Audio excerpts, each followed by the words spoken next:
Hey guys, my name is Matimio, and while we all await the Naval Strike DLC for PC and Xbox One users, I wanted to let you guys know that there's also going to be a patch that's going to come along with it. And in this patch, not only is it going to fix a lot of the bugs that we've been experiencing over the last couple of weeks, but there's also some very interesting gameplay changes that I think you guys will find very interesting. And so the first thing that I'm very glad to see addressed is that the kill cam bug has apparently been fixed. I did not think that the kill cam bug was going to be as annoying as it was. I mean, it just basically didn't let you know where you got shot from or where the true enemy was. But for whatever reason, every single time I got killed from apparently someone from across the map, it dug into my soul. It was completely illogical. I don't know why it did it, but the fact that they are going in and fixing this bug is awesome.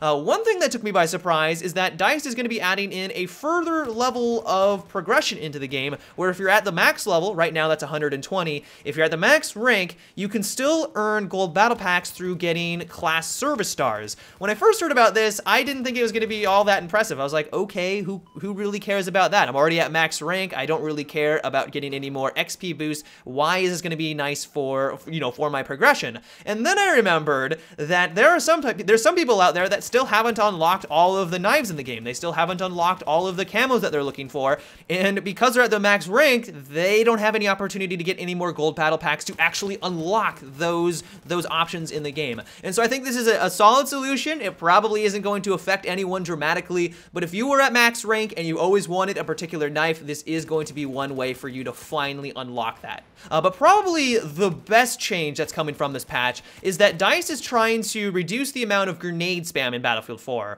Right now, grenade spam is a huge problem. If you've ever played on Operation Metro or Operation Locker, you know exactly what I'm talking about, because it's not really a first-person shooter experience at that point. Like, your screen is shaking all over the place, and the only way for you to really secure a kill is to join in on the grenade spam and just throw them all over the place. And so what DICE is trying to do here is, while you're still going to be able to have as many grenades, like, you know, the 3 for the mini, the 2 for the impact, and 1 for frag, what they're doing is they're going to make it so that it takes longer for you to regenerate or get more of these grenades from a ammo bag.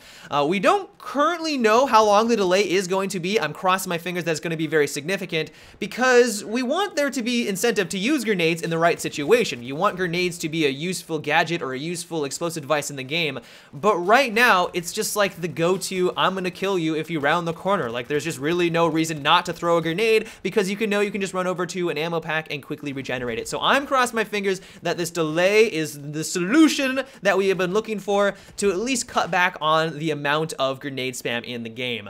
And also along these same lines, DICE is going to be making some changes to the LVG grenade launcher, so it now has a shorter fuse time. So if you shoot this off into a corridor, the grenade is going to detonate a little bit faster. But at the same time, they're also going to be reducing its damage to 80, just like the impact grenade.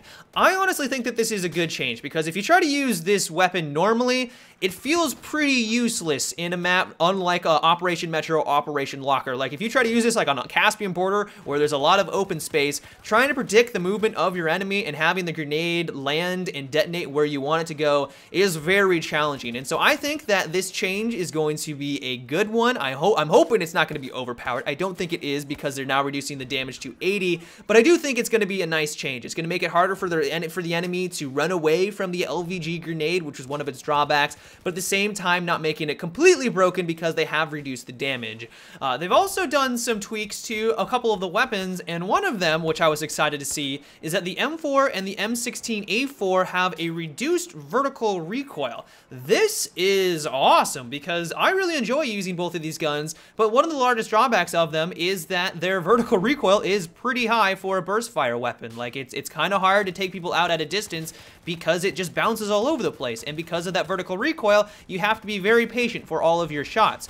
And so you would think that a burst fire weapon would be great at long range combat, but because of those restrictions and because of those disadvantages, you're actually better off using another weapon or a fully automatic weapon to take people out in those circumstances. And so I'm hoping that these reductions are going to be exactly what both of these weapons need to finally put them in a place where they're not overpowered. I don't think they're going to be. be, but finally put them in a place where they're competitive with all of the other assault rifles or all the other carbines in the game. Another great tweak is that they have finally increased the damage of buckshot against body armored targets.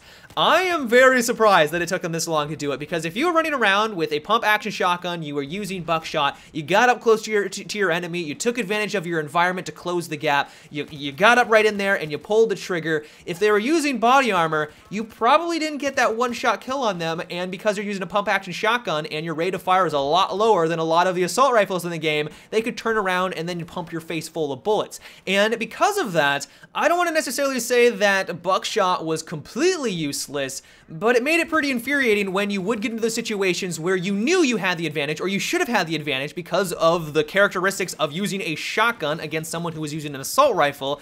You didn't win that firefight simply because they had that field upgrade. And so I think this was a long time coming. I'm actually surprised it took them such a long time to implement this tweak, but I'm glad it has finally arrived, and I think it's exactly what pump action shotguns with the buckshot has been needing. The transport helicopter has also received some loving in this patch, and at least according to the patch notes, they've significantly increased the minigun damage. This is awesome. I love flying in the transport helicopter. Going toe-to-toe with an attack helicopter in winning is always exhilarating, but one of the largest drawbacks of it is that the minigun damage is pretty challenging at taking out infantry units. Like, you pretty much feel like you're throwing rocks at the people down below. And I know that some people have said that it's meant to be more of a suppression weapon. It's not really meant to take out the people on the ground. It's just meant to make sure that they can't fire rockets at you.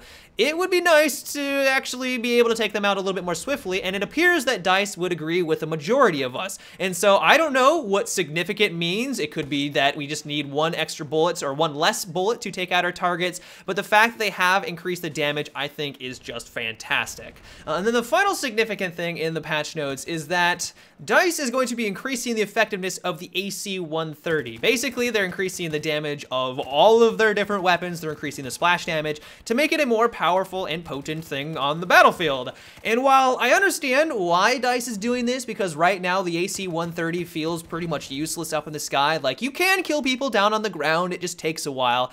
For the most part, you're only getting about 1 or 2 kills before someone drives by in a jet and completely destroys you. And so I get where they're coming from, but at the same time, I absolutely hate the AC-130. Like, every single time it's up in the sky and I'm getting shot at it, I'm like, this has got to be one of the most annoying things to die from. There's no way for you as an infantry unit to defend yourself. Like, sure, maybe you're going to be able to duck behind cover, but if you're playing on a very open map like Caspian Border or really anything like that, there's no way for you to hide from it. You basically just have to accept your death, and the fact that they are increasing the damage a little bit on all of their weapons, good luck trying to survive that firefight, and I actually wouldn't even consider it a firefight. Basically, just try to survive that bombardment. And so it'll be interesting to see how these changes are going to affect the gameplay. I'm hoping that it's not going to be overpowered. I don't think that's going to be the case, but we are just going to have to wait and see. But that is about all of the major changes from the Naval Strike DLC, or at least the ones that I deemed worthy. But if you'd like to check out all of the changes, I'll leave a link down below in the description. You can read it at your leisure, and I highly recommend you do.